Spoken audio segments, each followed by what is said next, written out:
শুধু একটা গাছ ভাবলে কিন্তু ভুল হবে। মরু গোলাপ মানে অ্যাডেনিয়াম আসলে প্রকৃতির নিজস্ব একটা ক্যালেন্ডার। ঋতু বদলায় আর এর রূপও একেবারে পাল্টে যায়। চলুন না আজ এর পুরো একটা বছরের জীবনচক্রটা কাছ থেকে দেখে আসা যাক। এই যে দেখুন, এটাই হলো সেই পুরস্কার। কি দারুণ দেখতে, তাই না? এই যে ট্রাম্পেটের মতো সুন্দর ফুলগুলো, এগুলো কিন্তু তখনই ফোটে যখন গাছটার নিজস্ব নিয়মকে আমরা সম্মান করি। ওর এই প্রাকৃতিক ছন্দটা বুঝতে পারলেই এমন সৌন্দর্যের দেখা মেলে। আচ্ছা, এই গাছের আসল রহস্যটা কোথায় জানেন? সেটা হলো এর কর্ডেক্সে। এটাকে শুধু একটা মোটা কাণ্ড ভাবলে চলবে না, এটা আসলে ওর নিজস্ব একটা ওয়াটার ট্যাঙ্ক। ভাবুন একবার, মরুভূমির মতো কঠিন পরিবেশে টিকে থাকার জন্য প্রকৃতির কি অসাধারণ একটা ব্যবস্থা।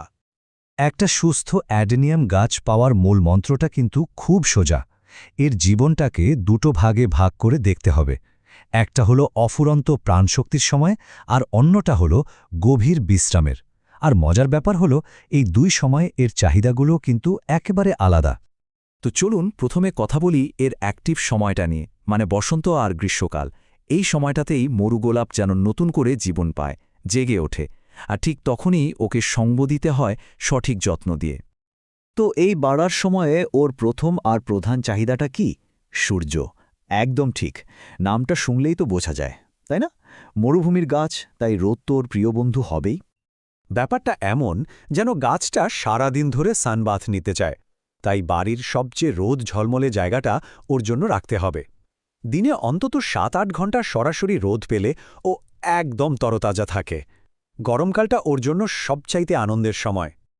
সূর্যের পর দ্বিতীয় যে জিনিসটা সবচেয়ে জরুরি সেটা হলো জল। আর সত্যি বলতে এই জায়গাতেই সবচেয়ে বড় ভুলটা হয়, কারণ এর জল দেওয়ার নিয়মটা একটু অন্যরকম। গরমের সময় জল তো দিতেই হবে, তবে মূল সূত্রটা মনে রাখতে হবে। জল শুধু তখনই দিতে হবে যখন টবের মাটি একদম শুকিয়ে খটখটে হয়ে গেছে। মাটি ভেজা থাকতে জল দেওয়া মানেই কিন্তু বিপদ। এতে গোড়া পচে যেতে পারে, আর সেটাই অ্যাডিনিয়ামের জন্য সবচেয়ে মারাত্মক। যেহেতু গাছটা এত তরতর করে বাড়ছে, ওর খিদেও তো পাবে, তাই না? ধরুন এটা ওর জন্য ১ মাসের একটা বড় সড়ো ডিনার পার্টি। মাসে একবার ব্যালেন্সড ফার্টিলাইজার দিলেই ও খুশি, আর তার বদলে উপহার দেবে এই সুন্দর ফুলগুলো। আচ্ছা, গ্রীষ্মের এই বারবারন্ত তো গেল, এবার আসা যাক ঋতু পরিবর্তনের গল্পে। শরৎকাল হল ওর জন্য শীতের লম্বা ঘুমের প্রস্তুতির সময়। গাছটার দিকে একটু খেয়াল রাখলেই বোঝা যাবে ও যেন একটু ক্লান্ত হয়ে পড়ছে, নিজের এনার্জি গুটিয়ে নিচ্ছে।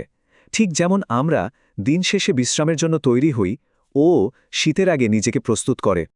এখানে একটা মজার জিনিস আছে। সব অ্যাডেনিয়াম কিন্তু একভাবে জানান দেয় না যে ওরা ক্লান্ত। কোনোটার হয়তো পাতা ঝরে যায়, কোনোটার আবার বৃদ্ধি থেমে যায়। কিন্তু একটা জিনিস সবগুলোর ক্ষেত্রেই কমন, ওরা জল নেওয়া প্রায় বন্ধই করে দেয়। যখনই এই লক্ষণগুলো চোখে পড়বে, তখন সবচেয়ে জরুরি কাজটা হলো জল দেওয়া একদম কমিয়ে ফেলা, মানে বলতে গেলে প্রায় বন্ধ করে দেওয়া। এই সময়টায় বেশি যত্ন দেখাতে গিয়ে জল দিলে কিন্তু হিতে বিপরীত হবে। তো প্রস্তুতির পর এবার আসল পর্বে আসা যাক। অ্যাডেনিয়াম যত্নের সবচেয়ে চ্যালেঞ্জিং সময় কিন্তু এটাই, এর শীতের বিশ্রাম। সোজা কথায় গাছের গভীর ঘুম। এই প্রশ্নটা প্রায় সবার মনেই আসে। হঠাৎ করে যখন গাছের পাতা হলুদ হয়ে ঝরে পড়তে শুরু করে, তখন তো ভয় লাগাই স্বাভাবিক। মনে হয় গাছটা বুঝি মরেই গেল। কিন্তু না, এখানে ভয় পাওয়ার কিচ্ছু নেই। পাতা ঝরে যাওয়াটা ওর অসুস্থতার লক্ষণ নয়, বরং এটা ওর একটা স্মার্ট মুভ। গাছটা আসলে পরের সিজনের জন্য শক্তি বাঁচিয়ে রাখছে, নিজেকে রিচার্জ করছে। আসলে শীতকালের সবচেয়ে বড় ভুলটাই হয় অতিরিক্ত যত্ন করতে গিয়ে। এই সময় সবচেয়ে ভালো যত্ন হলো ওকে একটু একা ছেড়ে দেওয়া। ওর যে বিশ্রামটা দরকার সেটা ওকে নিতে দেওয়া। তাহলে ব্যাপারটা কি দাঁড়ালো?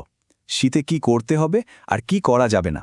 সোজা হিসাব, ওকে আলোতে রাখতে হবে, বরফ বা তুষার থেকে বাঁচাতে হবে। কিন্তু জল দেওয়া বা সার দেওয়া একদম বারণ। এমনকি ছাঁটাই বা টব বদলানোর কথাও ভাবা যাবে না। কিন্তু জল ছাড়া থাকবে কি করে? মনে আছে তো, আমরা আগেই কথা বলেছি ওর কর্ডেক্স নিয়ে। ওই যে ওর নিজস্ব ওয়াটার ট্যাঙ্ক, পুরো শীতকালটা কাটিয়ে দেওয়ার মতো জল ও কিন্তু ওখানেই জমিয়ে রেখেছে। শীতের এই লম্বা ঘুমের পর অবশেষে আসে বসন্ত। আর এই সময়টা হলো এক কথায় ম্যাজিক্যাল। নিজের চোখে গাছটাকে নতুন করে জীবন ফিরে পেতে দেখার মতো আনন্দ আর কিছুতে নেই। সাধারণত ফেব্রুয়ারি মাসের দিকে যখন দিনগুলো একটু একটু করে বড় হতে থাকে, তখনই গাছটা ঘুমের ঘোর থেকে বেরিয়ে আসতে শুরু করে। আর এটাই হলো আমাদের আবার কাজে লেগে পড়ার সংকেত। গাছটাকে জাগিয়ে তুলতে কয়েকটা সহজ স্টেপ ফলো করতে হবে। ১. নতুন কুঁড়ি বা পাতার জন্য অপেক্ষা করুন। ২. নতুন পাতা এলেই মরা ডালগুলো কেটে ফেলে দিন। ৩. যদি দরকার হয় তাহলে নতুন মাটিতে টব বদলে দিন। আর ৪. খুব সাবধানে মাটি শুকোলে তবেই আবার জল দেওয়া শুরু করতে হবে। তার মানে বসন্তের শুরুতেই দুটো প্রধান কাজ। একটা হলো ছাঁটাই করে ওকে একটা নতুন শেপ দেওয়া, আর দরকার হলে নতুন টবে ওকে একটা ফ্রেশ স্টার্ট দেওয়া। ঠিকঠাক যন্ত্রপাতি ব্যবহার করলে কাজটা অনেক সহজ হয়ে যায়। মরুভূমির এই যোদ্ধা কিন্তু আমাদের একটা দারুণ জিনিস শিখিয়ে দেয়, তাই না? যে কোনো সুন্দর বিকাশের জন্য একটা গভীর বিশ্রাম কতটা জরুরি, আবার নতুন করে ফুল ফোটানোর আগে শক্তির সঞ্চয় করাটা কতটা দরকারি। ভাবলে দেখা যায় এই শিক্ষাটা হয়তো আমাদের নিজেদের জীবনের জন্য বেশ সত্যি।